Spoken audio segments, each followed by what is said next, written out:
if other builders aren't ready for it, then they're not going to survive it. So then when the inevitable recession happens and it's gone, you're left with a culled marketplace effectively, So if you're positioned in such a way that you're ready to come out of it, then as things start to pick up, well, it's you they're coming to. Welcome to the Builder and Marketing Podcast, a show about how to best position your building business in your marketplace. In this episode, JP talks to Greg from KiaDom Homes, a company that specializes in custom-built small homes and granny flats. We wanted to hear from him and get his thoughts on how to best recession-proof a building business. Just a quick disclaimer, we're not offering financial advice, yet there's a whole lot of gold in this conversation and there might be something you can learn. What comes to mind if I said to you, how do you go about preparing for what people call a recession, or what the market might do there? Or for starters, let me just premise by saying I've been through a fair bit since the early 90s when we had the recession that we had to have,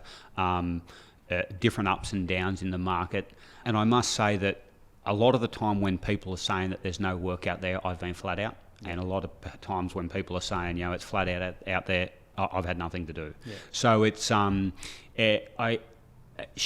recessions do affect the market. We see that in the statistics. We see that in approvals and things like that. But when I think about how to be recession-proof, I find that these troughs and valleys and what have you, they come and they go. They don't last forever. Yeah. The important thing, I think, is positioning yourself in such a way that rather than focusing, exactly on the work that's right in front of you, you need to look forward a little bit. Okay. You need to try and build your pipeline, and try and have a few projects that are ready to go. Yeah. Maybe just dive into pipeline. And a lot of the builders I talk to, when they think of pipeline, they think of it as, it's my work scheduled. Yeah. How do you see pipeline? Not like that. Okay. The work scheduled, I think, is the end of the pipeline. Right. To me, the pipeline, starts with your inquiry. Okay. So how are you getting that inquiry? I think that's where. So actually, it starts then before the inquiry. Oh yeah. If you look at how you're getting it. Obviously, yeah. So when trying to pull that inquiry in, obviously it comes from your marketing. Whether that, whatever that marketing looks like for an individual, whether it looks like asking for referrals from your clients, whether it's professional marketing, your advertising, however that looks, it's important to maintain and get that inquiry in. Yeah. When it's strong, your inquiry might be X amount. For ease of math, let's say it's 30 a month of inquiries. Through a recession, that might cut in 50%, but that still means that there's 15 inquiries coming in that you can still look at something to do with those particular ones. And then the pipeline is from there your inquiry turns into your what I call our preliminaries. Where we're putting preliminary services agreements through with our clients. They're not confirmed jobs, but we're delivering prices. Then they turned into contracted jobs. Okay. Obviously, the further ahead that you can get with those contracted jobs, the more recession-proof, effectively, you're going to be, or at least you're going to have a better buffer built up. Okay. People talk about buffers, and that's obviously the thing that goes straight to your mind is cash in the bank. How long can you sustain that? But for me, your buffer isn't so much your cash in the bank, but it's how many projects that you've got going in front. Okay. If you're 6 months in front, if you're 12 months in front, that dip lasts for 6 or 12 months. Well, that's okay. You're not going to win nothing over the dip. It just might be a little bit less. And then when that comes out of it, all of a sudden you're driving forward again and you're back. And it's almost a matter of seeing the positive in it as well. What do you mean by that? Well, if other builders aren't ready for it, then they're not going to survive it. So then when the inevitable recession happens and it's gone, you're left with a culled marketplace effectively. So if you're positioned in such a way that you're ready to come out of it, then as things start to pick up, well, it's you they're coming to. I think how you look at things is so different from a lot of builders. Like you said earlier, you're looking at the positive side of things. What do you think fuels that for you? Where's that come from? Is that something from how you were raised, or are you always consuming something, or? Both. Okay. Both. I've got to owe it to my upbringing, to my father. He was always real positive. And he was in the industry as well, and I did my apprenticeship with my dad. But on a broader spectrum, he was quite like that as well. Okay. But it's important. I find that it's important not to rest on our laurels. Okay. What I mean by that is, personally, if you're interested, my philosophy.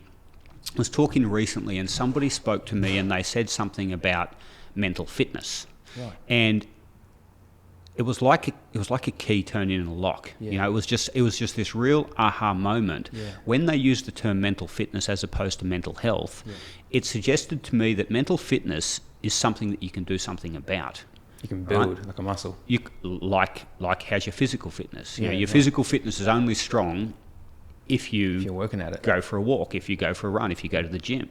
Right? Your physical fitness, you're not physically fit if you sit on the couch and eat Doritos. And mental fitness is much the same. Yeah. So what do? I ensure I hang around with positive people. Yeah. I like to talk to people that have got a similar mindset. Yeah. I'll listen to podcasts or things that are of that nature. Read books. So just try and every day do something to maintain that positive outlook. Yeah. And I refer to all of that as mental fitness. I like that term. Yeah, because I remember you mentioning it at lunch the other day to me a little while back. But now that you mention it again and you explain it, that's pretty powerful. I think because a lot of people have that thing of when you talk about mental health, that's often the next word that comes with it. And it has this negative oh, how you doing? Like it's only when you're in trouble or when you're struggling. And there'll be a lot of people out there who are struggling, and it's very real. And talk to someone about that or seek help. But looking at it like mental fitness, I think would also open a lot of people up who are struggling and trying to hide it to go, actually, no. How about I just get better? I know one person I recently was talking to, I was encouraging to go and see a psychologist. They had that mentality on, I don't want to accept that I'm in this hard place. And then when I said to them, well, I know this psychologist who, they're not a normal psychologist. They help professionals be the better version of themselves. And everyone to some extent has that glass ceiling they've put on themselves. This psychologist helps professionals go, you know what, I can lift that glass ceiling. And all of a sudden it was like, I want to go see that person. Just changing that perspective on mental health and fixing to mental, well, it sounds like mental fitness and working on it. Well, let me put it this way. We talk about normalising mental health. Would you talk to somebody with mental health issues like you talk to them with physical issues? But let's apply what we're talking about to that. You can be a good patient or you can be a bad patient. You can be proactive in your health and in your fitness and in your recovery. So, for example, if you tear a ligament, if you do all your physical training, your physical therapy that the doctor says, well, then you're taking active, you're actively trying to do the best that you can with your physical health. So are you doing the same thing with your mental health and your mental fitness? Are you taking a proactive? Is it easy? No. Are all those books awesome and the best things to read? No. But we do. Physical therapy, that's not much fun. To go and try and strengthen your knees if you've just had a knee reconstruction. But the more you do it, the better it's going to be. And I just simply apply that same thing to your mental fitness as well. Greg, what are your thoughts on, I know we're shifting topics here, what's your opinion or approach on, because any business, the classic thing is, we don't like cold leads. Builders don't like cold leads because as they say, the first question that comes up is, well, how much? Or what's your square meter rate or things like that. What's your perception or idea on, and can you turn a cold lead into your best client? Yes, and it depends what you mean by cold lead. If you get a call out of the blue from somebody that has just seen you from whatever, I don't know, maybe a sight sign or maybe it wasn't even a referral, just something. what's important to me, and the way that I turn those people around, is that when they are asking for that, I tell them that we don't work on meter rates, but more importantly, I explain why we don't work on meter rates.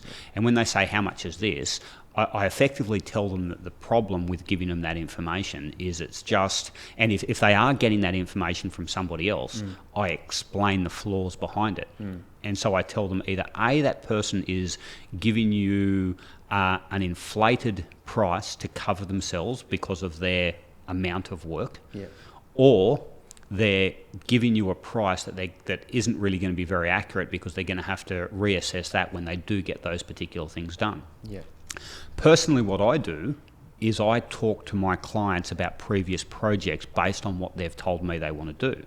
So, for example, if they say I want to do a second dwelling of 60 square metres with a second toilet, I can say to them, well, listen, I can't give you an accurate price until we actually settle on a specification and a specific drawing. However, I can tell you that the last project I did that was about that size or similar, their project cost about X amount of dollars. So with that should then in turn give them a base price. But more importantly, I think that what's important is to try and give them value in that conversation. Try and give them something to take away, even if you're not going to win a job with them, even if that. So try and find something to help them in their journey. Okay, work out what they're trying to achieve, right? And you work out what they're trying to achieve by asking questions. Why are you building this? What's the reason you want this? Whether or not, in my situation, for example, whether or not they're trying to house a parent or something for their teenagers or Airbnb or whatever they're trying to achieve. But then I'm better equipped to answer their questions and try and give them the benefit of my experience that previous clients have either benefited or not from that particular thing. They might walk away from that saying, I can't use that person, they're too expensive, or whatever, for whatever reason. But they can walk away from that saying, I got value out of that conversation. And then with that value, A, they're going to be grateful for it. They might talk to somebody else that can use your services. But 9 times out of 10, I find that they understand, and if their budget's reasonable, well, then they're coming straight back, and they then see you as somebody who is going to give them value. You've built a lot of trust there. Exactly that. But it has to be genuine. It has to be genuine, and it's a matter of... Crazy question, but why is that important? Because I think that it's very difficult to fake. And I think that people are intuitive and they can see through it. Whereas if you offer genuine value in your advice, and that you genuinely are thinking about that person's situation and whether you can or can't help them, because at the end of the day, there's a lot of builders out there. You might not be the right builder for them. And what I find is by turning away the ones that you don't think you're going to be a good match for and that you don't think you're going to help, then that's going to pay you back 3, 4, 5-fold, because your genuineness is going to come through if you can hold that mentality. And then the people that you can help, they're going to see that you can help, and that you become the main person that they want to talk to, because they can see that you're that you have them as a vested interest. One thing that we're big on, and I like what you said there, is, well, by the sounds of it, when you are offering them that giving them that value, it's in the form of information and education. It just highlights to me that cold person just lacks information. They lack education on you, on the process, on building, on their decision making, and giving them that. And I think it's what you say is very relevant, because most people don't know where to start. They start by asking, and if they don't know where to start, the first thing they're going to ask is, how much does that cost? Which is fine. I mean, that's a good opening question. I think the great thing is you expect that question, knowing that is how the mindset of someone coming to you, lacking education, lacking that, is going to ask that. I think it helps you. You're very calm and how you answer that question. A lot of builders will be like, oh, bloody hell, can't help you, No, and for me, it's a relatively easy answer. I just simply say, well, hold on. first of all, let's find out what you're looking to achieve. The first thing I do before I answer that question is I ask them where they're looking to build. So our first qualification is, where are you building?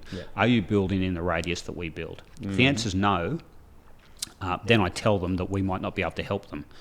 However, if we were to build what you're looking for, the last time I built a project like what you're talking about cost me about this much money. So when you find a builder in your local area, that's sort of a ballpark that you can expect. So then that person goes away. I haven't been able to build for them, but I've helped them immensely, because now they didn't know where to start. They didn't know how much this thing was going to cost.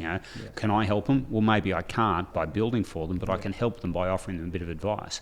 Now that cost me all of about 3 minutes, but for them it was quite a lot of value, because now they can go out into their local area armed with a bit of information that if I tell them something should cost about $150,000, and somebody else says it's about $300,000, they can sort of say, okay, well maybe I should keep looking. Yeah, right. It just give them something.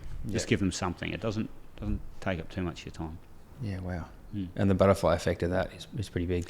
Yeah, absolutely. And you can get a good referral. That might come, and if you don't, who cares? It only took you 3 minutes. Yeah. And you've helped somebody. You've made somebody you've given them given them a little bit of something, a bit of value. Yeah.